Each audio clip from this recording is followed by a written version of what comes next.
And once again, I raised my grandfather's pipe, as he did at the start of every service. He would tap it to make sure it's out. And I'm tapping it to get your attention.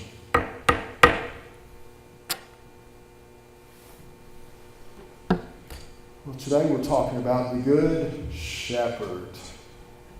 And we're going to say a quick prayer before I start my sermon. So let us pray. Good Shepherd, we take your care for granted. In the midst of your many blessings, we complain of not having enough. In the presence of danger, we fail to trust your abiding love. When you set a table before us, we turn aside from you. Call us back into your care, Father, and help us to entrust your caring presence that our actions may proclaim your truth. Amen. Well, good morning. How is your soul today? How is it, friends? How's your soul today? I'm going to talk about what a shepherd is and who a shepherd is and what a shepherd does. Give you a little history and explain this parable to you. And I was thinking about a shepherd. What is a shepherd? A shepherd is someone who gives guidance. And I don't know about you, but I've had a lot of shepherds in my life. Now, a shepherd traditionally is someone who cares for sheep. But my father was a shepherd to me. Both of my grandfathers were shepherds. I had aunts and uncles who were shepherds. I had teachers in schools who were shepherds. I had Sunday school teachers and preachers who were shepherds. I've even had a few friends that ended up being shepherds. How about you? Can you all relate to that? Someone who gave you good guidance in life and would probably do something for you if you really needed it, maybe even lay down their life for you. So this is a picture of Jesus. I love this picture of Jesus with sheep. And I've thought about this week, thinking you've heard me talk about Brother Sheffy before. He always prayed on a sheepskin. You think there was any reason for that? I think so. He could relate to Jesus as being the Good Shepherd. The picture's interwoven with Jesus being a shepherd all through the Bible. It's all through the Bible. Old Testament and Psalms and in the New Testament. So when I was in the Holy Land 2 years ago, I got to see the landscape. And I didn't really understand exactly what it would be like. I imagined this huge desert, and it was a big part of it. Desert, lakes, desert, a little bit of green, not a lot. You see a field here and there. But good land, not really good land for agriculture, but really good land for sheep. Therefore, back in the days of Jesus, a shepherd was a pretty big deal. Shepherds that were professional shepherds that actually went out and tended to flocks. And it was a hard life for a shepherd. There weren't fences. There weren't fences like today's ranches. The sheep would wander. So the shepherd would have to follow. Think about that for a minute. Do we wonder? Yeah, if we think about us being sheep, we wonder too. And the shepherd has to follow us sometimes. But there was a little grass, and the sheep had to be constantly watched. And if they weren't watched, they would stray and get lost. And the shepherd was responsible for each one of the sheep, each one of them. And he had to deal with them getting lost. He had to deal with wild animals like wolves. I've known a few wolves. How about you? He had to deal with thieves and robbers. I've known a few of those too. And he had to have fearless courage and patience and love for his flock. Now, is there any wonder with a shepherd doing what he did and being the way he was, that Jesus used this symbolism for this parable. Jesus portrayed himself as the shepherd. And the Old Testament, it's full of it. The Lord is my shepherd, I shall not want. Thou didst lead the people like a flock by the hand of Moses and Aaron. We, thy people, the flock of thy pasture, will give thanks to thee forever. Give ear, O shepherd of Israel, thou who leadest Joseph like a flock. And I can go on. There's about 20 of these scriptures. And in the New Testament, in Matthew it says, he is the shepherd who will risk his life to seek and to save the one straying sheep. Jesus would go after that one lost sheep. And he has pity upon the people because they're as sheep without a shepherd. There's a lot of people that need shepherds. We're going to talk about that a little bit. He's the shepherd of the souls of men and the great shepherd of the sheep. So, who are the shepherds in our lives today? The leaders of the church are shepherds. Our bishop is a shepherd. Our superintendents are shepherds. I was told in Bible study the other night that I'm a shepherd. I haven't really thought of myself that way, but I have been since then. And Sunday school teachers are shepherds. Gives you a little responsibility when you think of that. Anybody that's in any position of leadership is a shepherd. The trustees are shepherds. The committee members are shepherds.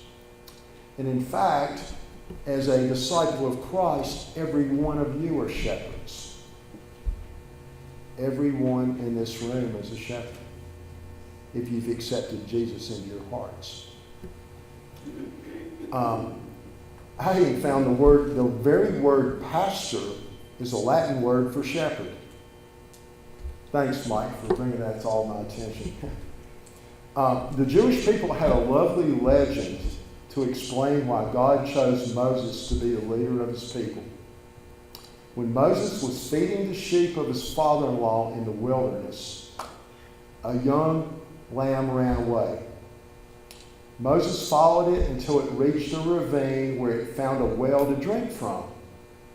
When Moses got it up, he said, I didn't know that you ran away because you were thirsty. Now you must be weary. So he took the little lamb on his shoulders and carried it back. And then God said, because you've shown pity in leading back one of the flock belonging to a man, you shall lead my flock, Israel. The word shepherd reminds us as members of the church in Christ that it's our duty to lead people to the church of Christ. Remember, once again, I've been talking about this for a couple months now. It's more than just coming to church on Sunday. If you come to church, you sit here and say, okay, Brother Bud, that was good today, and then you get in your car and start thinking about your other ways, and if you don't take Jesus home with you, there's something wrong. You need to start taking Jesus home to lunch with you on Sunday. I know he's at some of your houses. Hopefully at all of your houses. Now, let's talk about the shepherd's life in Israel. It was tough. He carried a little animal skin bag with all his belongings in it. May have had a piece of some olives, or maybe a piece of cheese, some dried fruit, a couple stones that he would use in his slingshot. He carried a pole with a rock tied to it and nails out of it to fight lions and wolves with, and maybe robbers, thieves. And he had a slingshot. It's interesting, the slingshot, I didn't realize what he would do with his slingshot. If one of the sheep would get way out ahead and start wandering off, he could throw a stone right in front of that sheep to stop him. and get him to turn around. So they would use the sheep the slingshot sort of as almost a directional type thing. Of course, he also could nail a thief with it. They were excellent with their slings. They had the shepherd's crook that he could wrap around a lamb's neck and pull it back into line.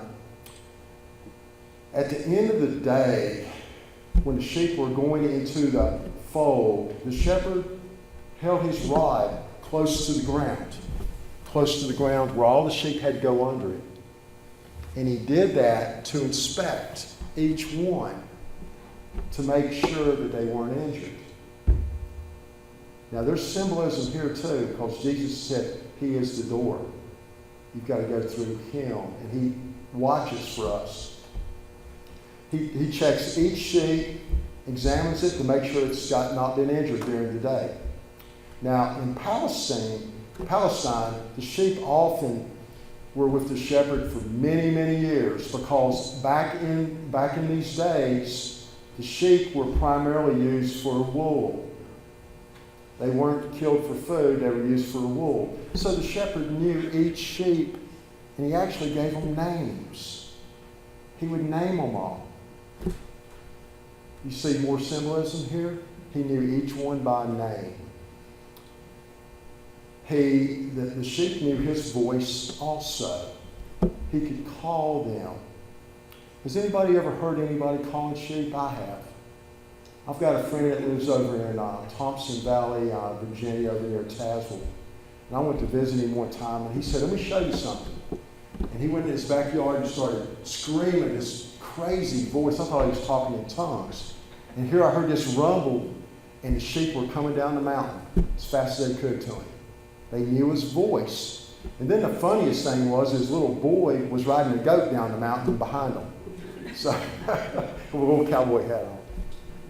But the sheep knew their master's voice, just like we need to learn to hear our master's voice. Now, Jesus said that he was the door. Jesus was the door. Now, in the villages and towns, there were these little areas, these little I guess almost like little corrals that the sheep would go in at night. But there was no door. So the shepherd would lay across the doorway. And if the sheep had to go out, they had to go over him or through him. Just like Jesus said, he is the door. Jesus was thinking when he said, "I am the door, through me men find access to God." Paul said, through him we have access to the Father. The Hebrews said he is the new and living way. Jesus came to show men what God is like and to open the way to him. He is the door and the only way we can get to Christ. He said, "I am the way, the truth, and the light." It's hard. Isn't it hard in our materialistic world that we live in to see that? People believe if they're good, kind, honest, giving, and even religious, that you're saved just automatically. It's not true, people. It's not true. You've got to turn your life over to Christ. You've got to be born again to be saved. It just doesn't happen by coming to church. You've got to turn your life over and start living anew.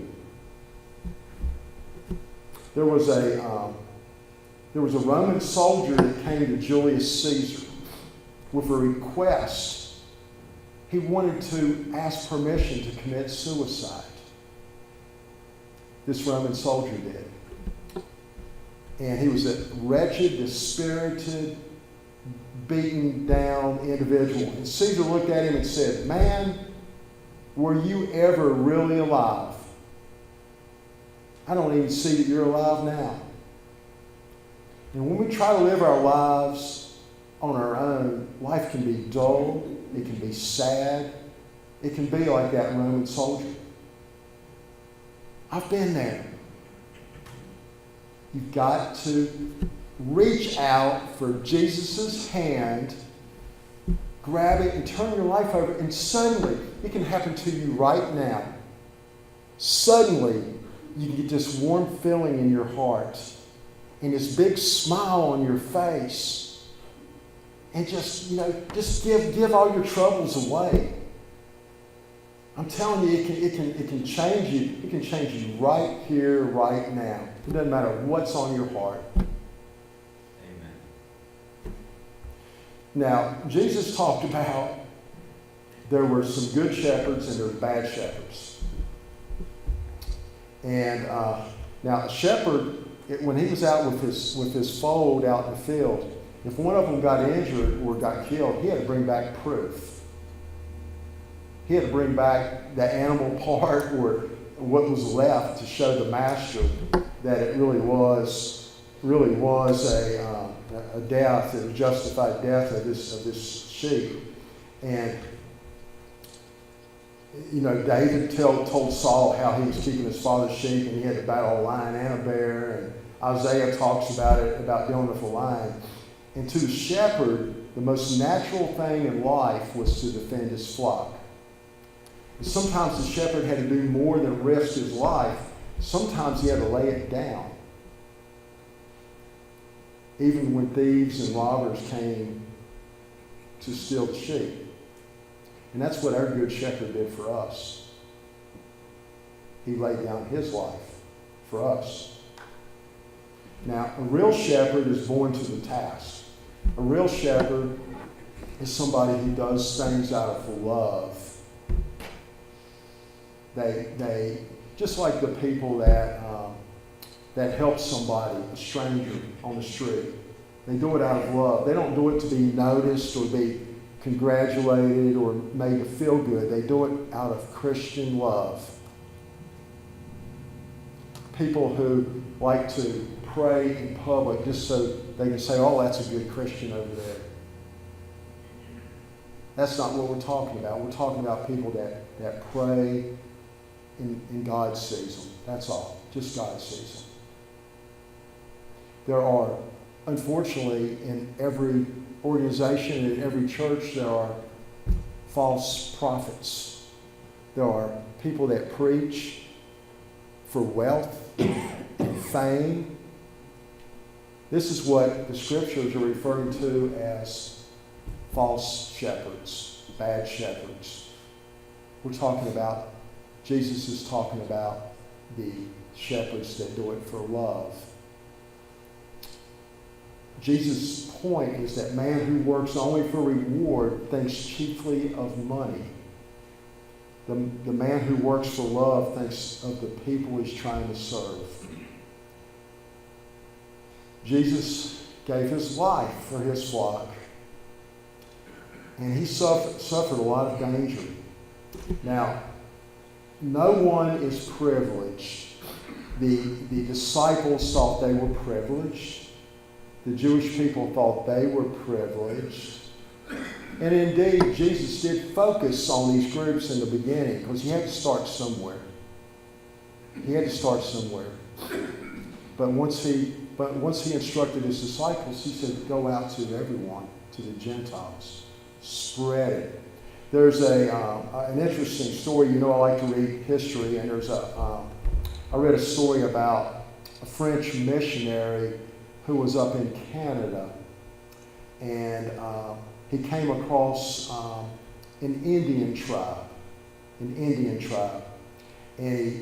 he went to the Indians, and it was like something new when he was telling the Indians about Christ. They didn't know about Christ, and the chief of the Indians said, when you spoke of the Great Spirit just now, did I hear you say, our Father? Yes, said the missionary. And the chief said, that's very new and sweet to me. We never thought of the Great Spirit as the Father. We heard him in the thunder. We saw him in the lightning. We saw him in the blizzard, and we were afraid. So when you tell us the Great Spirit is our Father, that's so beautiful. Then the missionary, did you say the great, then he asked the missionary again, he said, did you say the Great Spirit is your Father? Yes, said the missionary. And the chief said, did you say he's the Indians' father? I did, said the missionary. Then the old chief said, like a man who had a burst of joy, he said, that means you and I are brothers. Everybody is our brother and sister. We need to spread the news of this cross to everyone we know. We can't, if we know someone here and now who's outside his love, we've got to talk to him about Christ. We don't know about tomorrow. Just like the niece of this friend of mine that got killed. We don't know when our tomorrow is. If we know somebody who's outside, not even pretending to be a Christian, we need to talk to them. It's your duty to do so. Now, Jesus could have stopped his execution. We know that. There were legions of angels with swords waiting to save him. But he gave his life for his flock. He knows his sheep. Jesus knows his sheep. He knows each and every one of you in here by name. He knows how many hairs are on your head. He knows everything about you. For those of you who have known affliction, Jesus was despised, afflicted, and rejected. He's been where you are. If you're ever tempted, he was tempted. If you felt rejected, he was rejected by his own family and friends. If you're ever lonely, he was lonely all the time. He understands your wounds. He understands your suffering. He understands your loneliness. The Good Shepherd has many sheep. He has many sheep. And he's not exclusive. He's for all. You know, the Hindu religion is in India. The Islam religion is in the Arab world. Buddhism is in China. But you know, Christianity is universal. It's everywhere. It's everywhere. There's only one cross, one Redeemer, one true God. And that's Jesus. I saw something that just sort of upset me. Of course, a lot of things upset me. So I saw a survey this week. They were asking college students, what were the 25 greatest events in history? The 25 greatest events in history. Well, guess where the life of Jesus came in? Number 22. The Apostle Paul had him first. God does too. But computers are supposedly the greatest thing in history, and JFK's assassination was number 2. Can you believe that? Anyway, we have a choice. We have a choice of our lives. We can trust our own ideas, or we can trust God. You know, we all are immortal. Did you know every one of you are immortal? None of you are going to die. It's just where you're going to end up. It's what matters. Do you want eternal life, or do you want another kind of life? And there's only one way to get eternal life, and that's through that Good Shepherd, through Jesus. So eternal life can be yours today, but it's got to be through faith and acceptance of Christ and acceptance of nothing else. If you're unhappy with your life, if you're lonely, if you feel unwanted, well, let me tell you this. If you'll just reach out your hand and accept him, confess your sins, and ask Him to come into your life, it will change. And it will change right now, today. Were you able to get the scripture? I would like for you all to recite the 23rd Psalm with me, if you would. The Lord is my shepherd, I shall not want. He makes me lie down in green pastures. He leads me beside still waters. He restores my soul. He leads me in right paths that make me safe. He leads me in the darkness valley. I fear no evil, for you are with me. Your rod and your staff, they comfort me. You prepare a table before me in the presence of my enemies. You anoint my head with oil. My cup overflows. Surely goodness and mercy shall follow me all the days of my life, and I shall dwell in the house of the Lord my whole life long. Amen. So how is it with your soul today? How's your relationship with our good shepherd? Let us pray. Good shepherd, we are the sheep of your pasture. You know us by name. We offer grateful thanks for your loving care. Open our hearts and minds to the guiding of the Spirit in our lives. Lead us in right paths that we may serve you in truth and action. Amen.